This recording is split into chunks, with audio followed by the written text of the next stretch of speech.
Hello and welcome back to Future You, the podcast brought to you by graduate careers experts Prospects. I'm your host, Emily Slade, and in this episode, I chat to Edward Scotcher about product management and leadership. So my name is Edward Scotcher. Everyone knows me as Ed. And these days, I'm an independent consultant and I specialise in the intersect between product management and leadership. And I guess that what that means is that these days I've developed the experience and credibility to help ambitious organisations, I say I like working with ambitious organisations, to make sure that they're doing the right thing for the right people at the right time and making sure they're building the right products, which is quite often not the case. Amazing. And how did you get into that? Well, it's been a journey. And I have to say, I think that the journey is probably the most interesting thing about it. So if you'd like to hear about that, I'm more than happy to walk you through it. Yeah, start at the beginning. Yeah, well, so I think it probably actually goes back to when I was at school. I developed a certain mindset. I really enjoyed school up to about the age I did my GCSEs, which was 1994. And I went to a school which was very much about encouraging people to be the best they could be. And then when I went to do my A-levels, that school then turned into a school that was all about meeting targets. And it really put me off. And I remember even at that young age thinking to myself, I think I'm going to struggle just to follow the crowd. And actually, when I left school, my teacher said, look, Ed, in life, you're just going to plough your own furrow and it's going to be hard. And actually, that's been a real truth for the rest of my career. I then went to university where I studied what I was really interested in at the time, which was sound recording, really interested in that. But actually, the dot-com boom was happening at the time. And I realised that very few people make money out of sound recording. So I thought what I'll do is I'll do a module in HTML, which was kind of all new at the time. And I did that and I learned how to build very, very basic websites. I mean, in the late 90s, mid to late 90s, websites were incredibly basic. I mean, there was no e-commerce, no online shopping, very little communication, no video online. You know, it was absolutely wild west of IT. But I ended up from that getting a job as a software engineer. And I was rubbish at it, actually. I was terrible at being a software engineer. I really wanted to do a good job of it. And I was terrible at it. And after a few years as working as a software engineer, my line manager went on maternity leave. And the company I was working for at the time, the BBC, in fact, didn't really want to pay for someone to come and take their role over, get a new person in. So I volunteered. I volunteered to do the job. And actually what I found out was that my strength wasn't in software engineering. My strength was in people. And I then developed a career in which one of my customers nowadays calls me a social worker for tech companies. And that's probably true because what I do these days is I go in and I help organizations organize themselves and develop the right products, but lead those products and develop the best teams. And all of that has come from appreciating that the problem that I solve, even though I work in the tech industry, the problem that I solve is people problems. Yeah, that's fantastic. So you've really sort of created your own job in a way. Yeah, and I think this is probably when I talk to people about their jobs and their careers, I think that's probably my lesson, which is there are patterns to what makes a good career. There are certainly things you can do that makes a good career. So, for example, you can work hard, you can read a lot, you can meet with other like-minded people, you can try things, you can fail at things. That's absolutely fine as long as you learn. There are interesting patterns, but I don't think there's a very clear sort of step-by-step path. Look, if you do A, B, C, D, then your life is going to be perfect and you're going to have a great career and a great role. I don't think it happens like that. I think innovation starts with yourself. And, you know, innovation, I think, is such an interesting concept because people, I think, just apply it to roles.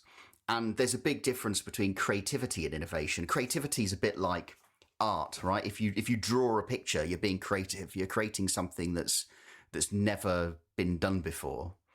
But if you innovate, what you really do is you take previously existing concepts and ideas and you mash them together and what comes out of it is something new. And there's lots of examples of that I could bore you with if you're interested. Yeah. But I think your career is always going to be about personal innovation, and personal innovation is really about looking at what other people do. It's looking at the technology that's around you. It's looking at the means at your disposal, whatever you've got, and it's thinking about how you bring the best things that you've seen other people do, or the things that you admire that other people have done, and you smash them together yourself to make something unique. And that's how you become an interesting and unique player in a marketplace, and someone that people are interested in. Yeah, completely. What would you say the starting point for that is? Or are there several? Yeah, it's kind of a thirst for knowledge. I think if you if you are interested in things around you, the world around you, if you're interested in what other people do, I think that your unique point that you are in life and your unique experiences, whoever you are, wherever you've come from, whatever your background is, you can look at things and you can say, from my unique perspective, that if I take a little bit of what all of these people are doing and mix them up, then actually that then makes me also unique, with a unique viewpoint and a unique outlook on what I'm doing. And anyone can do that, and anyone can do that at any point. I mean, innovation can happen absolutely anywhere at any time. But the more sort of thirst for knowledge you've got, the more you're likely um, to effectively broaden your horizons and broaden your understanding of what's going on.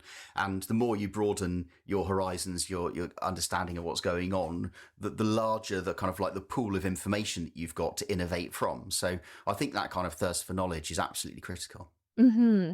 What are the downfalls? Like, what can go wrong on this path? Well, we can think about that from a couple of places. I mean, I would say the opposite of downfall is what makes people successful is humility. So probably the downfall is hubris, right? So people that believe their own hype, and Mhm. people who think they're absolutely amazing and that they've done it all themselves. They're really hard to work with, and sometimes they're really hard to like, because the reality is we all stand on the shoulders of others. So certainly one of the things that I do when I look to employ people, if when I'm recruiting, is humility. Humility is one of the most important things that I think that people can have. So the willingness to learn, the openness to be challenged, and the ability to think about new things and embrace them. I think they're the things that really make people great. The people who have that arrogance of thinking they're somehow magically special and they've done something that no one else has done.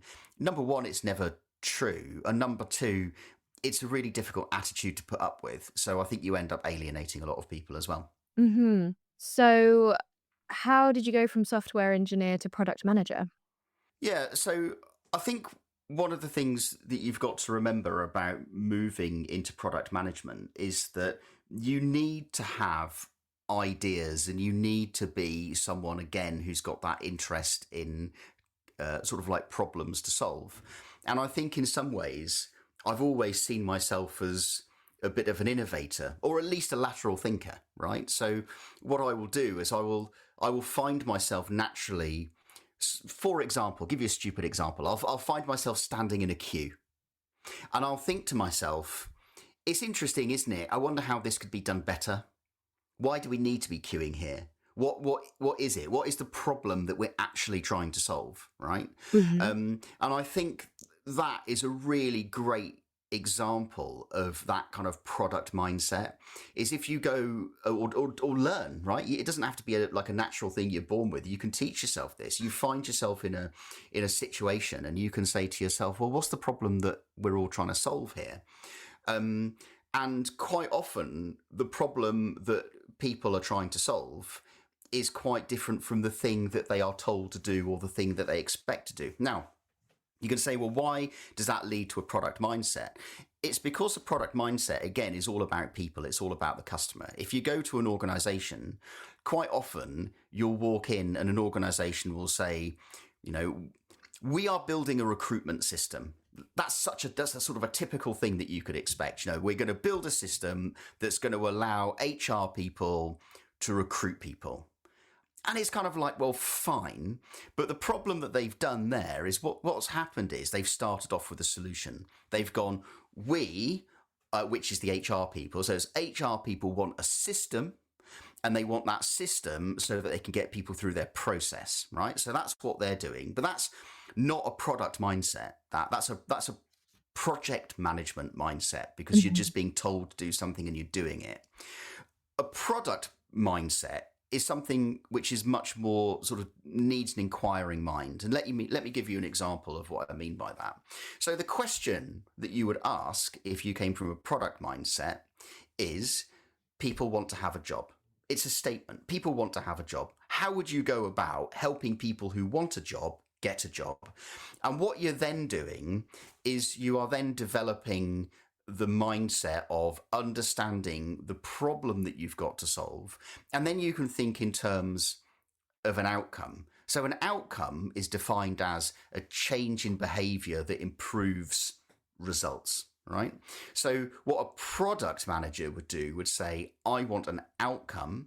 And the outcome in this situation is you help people that want a job have a job.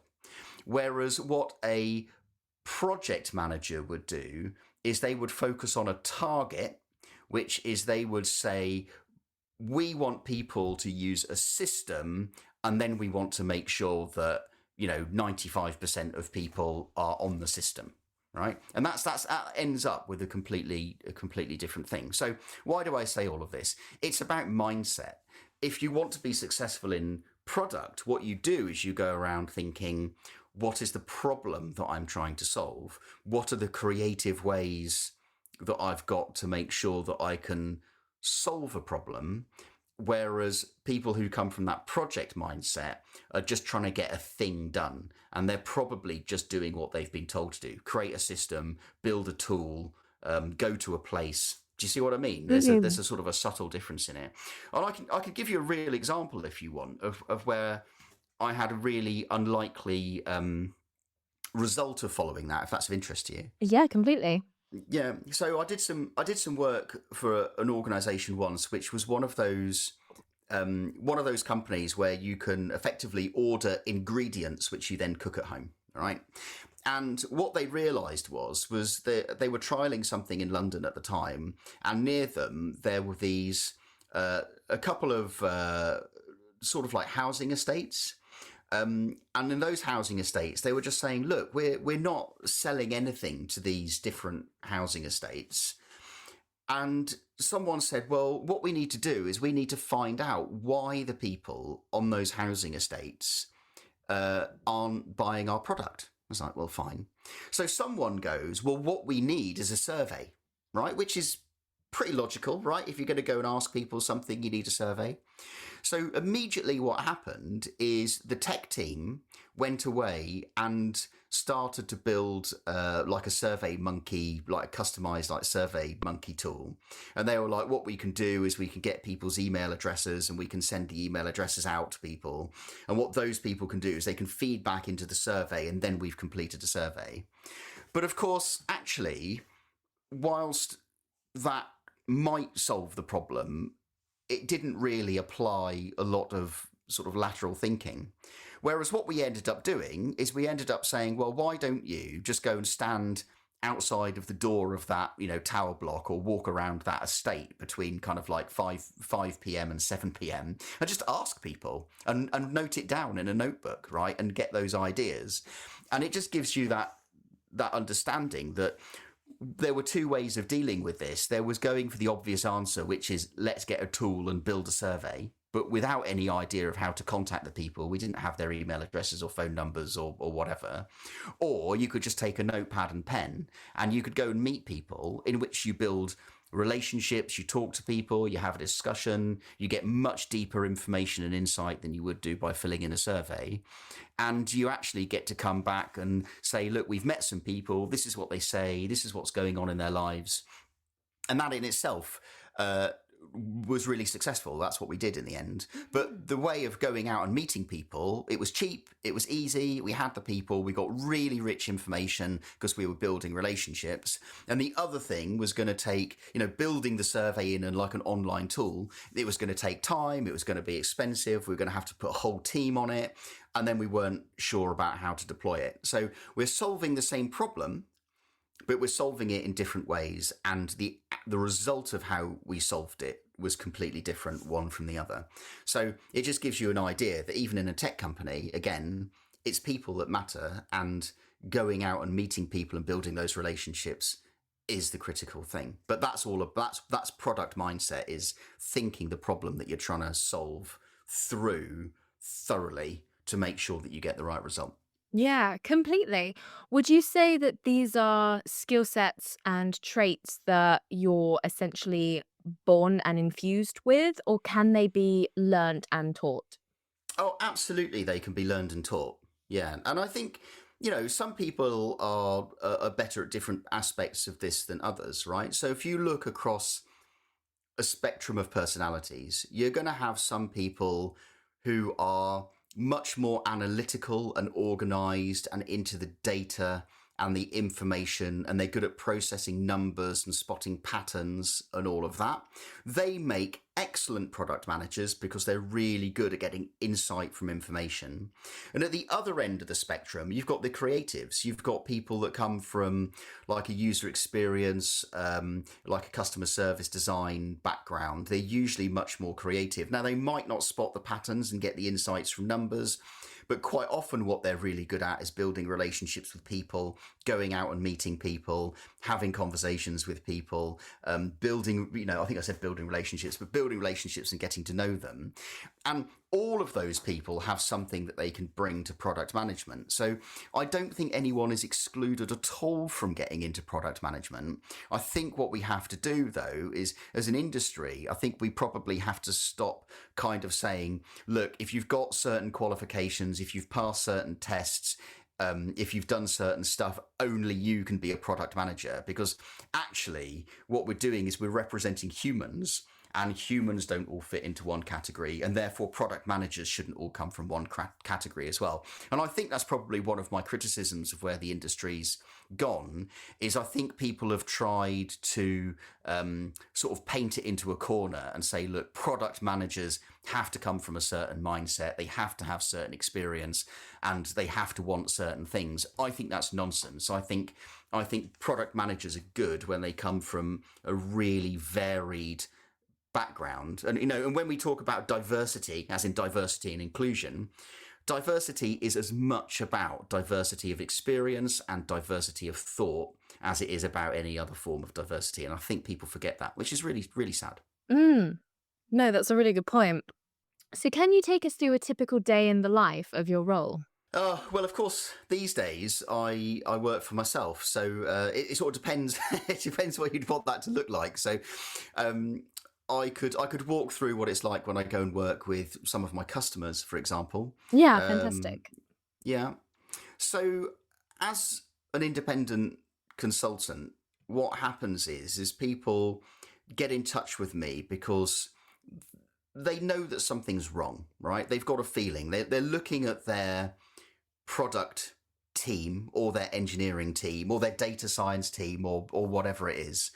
And what they're doing is they are kind of going, look, I think something's wrong and I don't get what's wrong. Can we get someone in who can just give a bit of experience? And generally speaking, what I will do is when I get asked to go into an organization, I spend my time meeting people. I will ask for a huge cross section of people to meet.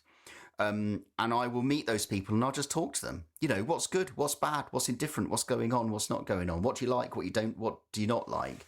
And I capture all of that information. And from that information, I spot patterns. And I look at those patterns, and from those patterns, I ultimately make recommendations about what the organization can do differently. And I think from that, there's a lot which actually comes up frequently. And I think the things that come up frequently are, number one, quite often in a business, there's a lack of product vision. And people aren't really thinking about where the product is going or who the customers are. They've got to a stage where they're focusing more on what the business wants or what their one up, two up, their CEO or whatever's asked them to do, rather than solving the problem. And that's one of the main things. I think another thing is, I think quite a lot of organizations just have too many product they're called product people, but they're not really doing product work. They've sort of become project coordinators. And what they're doing is they're spending a lot of time writing requirements or user stories or going to reviews or retrospectives or helping organize the backlog. What they're not doing enough of is actually getting out, meeting customers, understanding the need that the customers have got, the pain points the customers have got, and the pains they want solved. And they're not really thinking about creative and innovative ways to solve those products. They've just ended up being, in some cases, like glorified admin assistants. And one of the things that I do there is I help organizations just think differently about how to deal with that. And I think it's one of the great sadnesses, as my career now, having done product work, in a 25 plus year career, I've done product management for 20 years of it. And I think there was a real interesting point where product managers were needed massively to sort of sit between the exec of an organization and the tech team to make sure only sensible ideas were going down to the tech team for the tech team to build. And now it feels that that's got watered down. And instead of thinking, having product managers that are spending their time working to help the organization build the right thing for the right people, be creative, come up with really innovative, good ideas, I think a lot of product management has ended up being more like the project management of the past. And I think that attitude has got to such a critical mass that a lot of people have actually just forgotten what product management is really altogether. And a lot of product managers I meet are very sadly just project managers. They've fallen back into that old way of thinking. And that's what I help organizations break out of, right? Is to say, look, stop being project managers and get back to being product managers that represent the needs of the business and the needs of the organization that you serve. Yeah, fantastic. So, what advice would you give to somebody who's feeling a bit stuck in their career at the moment and they've got ambition and they do want to make a change, but what would their next steps be? Yeah, I mean, that's such a powerful question. And do you know what? We've all been there. I think we all want more. And I think especially, you can be at a stage of your life where, you've got to do things like maybe you want to start a family or, buy a house or whatever it is, right? And you think, well, I want to do more, but maybe you're just a bit bored, right? And you're kind of thinking, oh, I don't want to be stuck here for the next sort of 25 years doing whatever I'm doing. Yeah, and I really feel that because I definitely went through what Douglas Adams used to call the long dark tea time of the soul. Yeah, for sure. I went through that. And what would my advice be? Let me tell you a story. So a couple of years ago, 2 or 3 years ago, I'd been invited to speak at a conference. And the keynote speaker, who was meant to be starting at 9:30, didn't turn up. And it got to about, 25 minutes past 9. And they're like, right, the guy who's the keynote hasn't turned up. What are we going to do? And someone who knows me and knows me relatively well just went, do you know what? I reckon Ed could do a keynote, right? So they asked me, could you stand up on stage and just do a keynote? And I was like, great, when? And they're like, in about 4 minutes time. I was like, it's a bit of an ask, right? But we're going to do it anyway. So I stood up and I just kind of... I sort of told a story. I can't really remember about what, but there's one point of it which came up, which I will always remember, and it is this: it's everything is made up. It's such an interesting insight, isn't it? But through my career, I've come to believe this: everything is made up, and the reason that we do things is only because it ends up being convention, right? So, the fact that we, in the UK anyway, the fact that we drive on the left, or the fact that we use money to buy things, or the fact that, that we drink, hot tea out of a cup as opposed to a glass, or whatever it is, all of these conventions are just stuff that's been made up.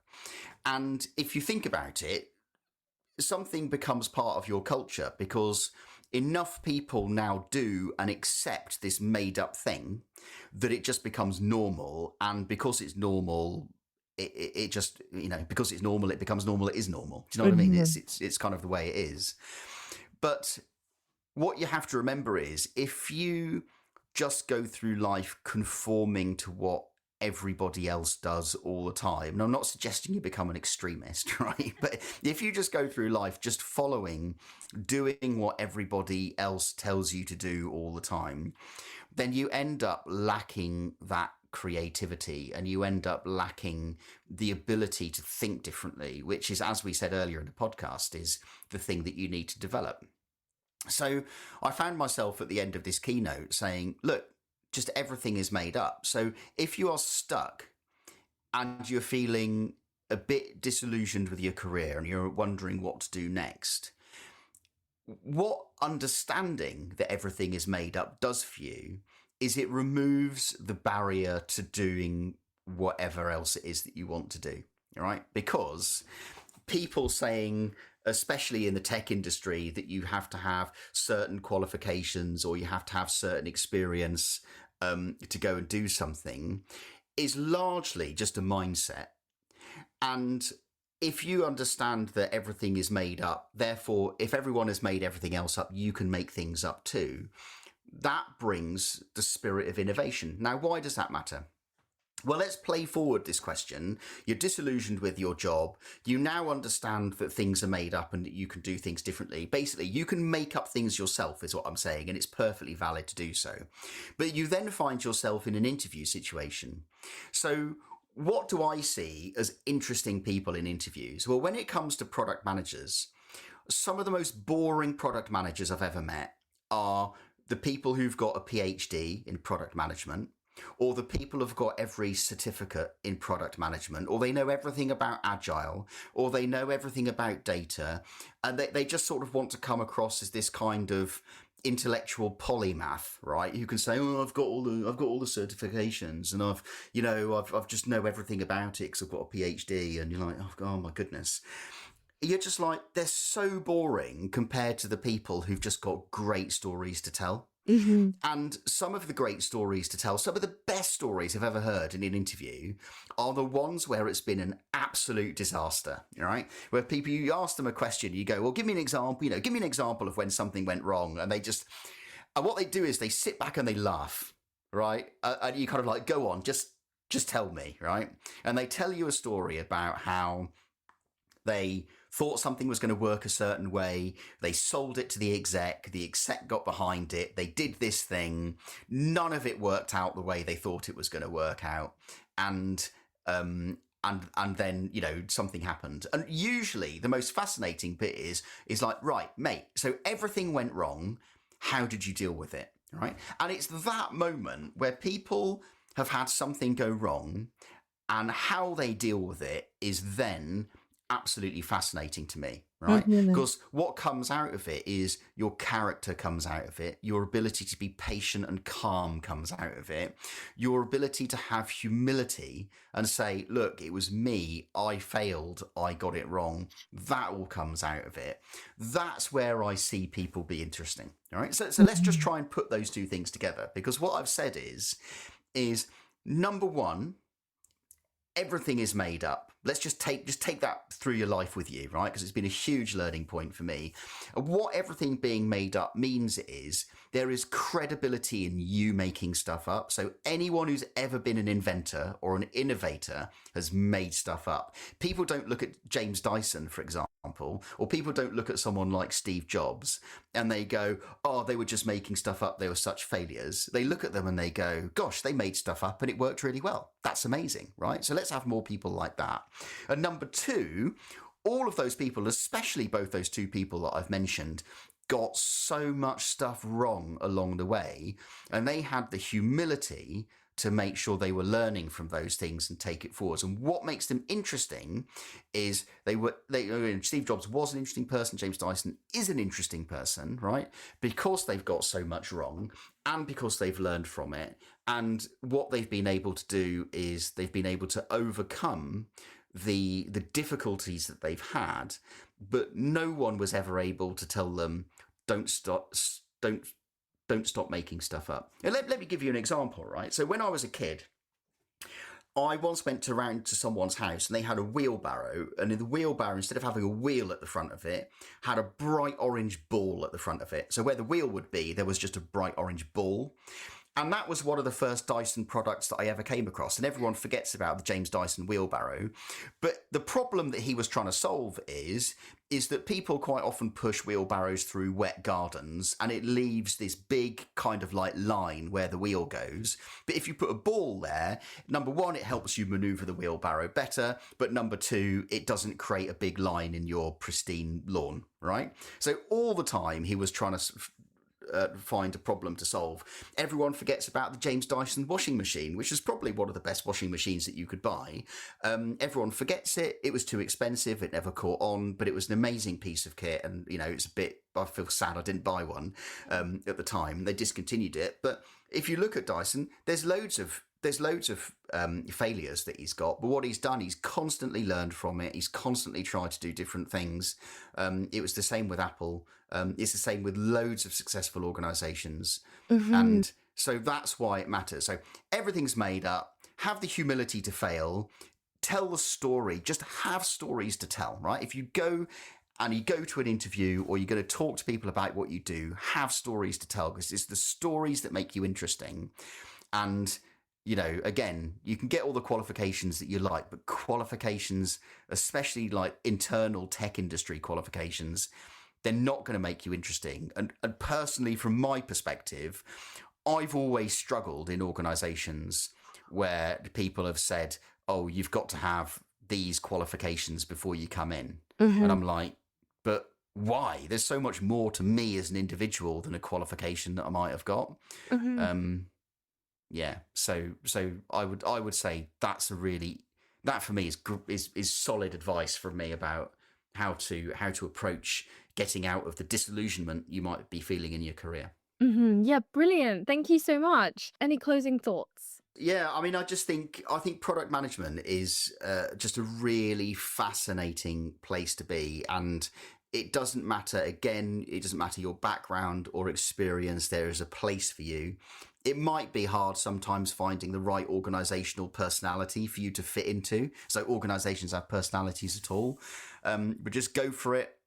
There's loads of advice. People are always free to contact me, by the way, through LinkedIn to ask me questions. Always happy to talk to people. I mentor lots of people through their careers. And just like go for it and have fun, right? You've got nothing to lose. That's brilliant. Thank you so much for your time today. Oh, well, yes, honestly, I'm so grateful for you having me. Thanks for inviting me. I've enjoyed myself a lot. Thanks again to Edward for their time. For more information on product management, you can check out the show notes below. If you enjoyed the episode, feel free to leave us a review on Apple or Spotify. Thank you, as always, for listening, and good luck on your journey to future you.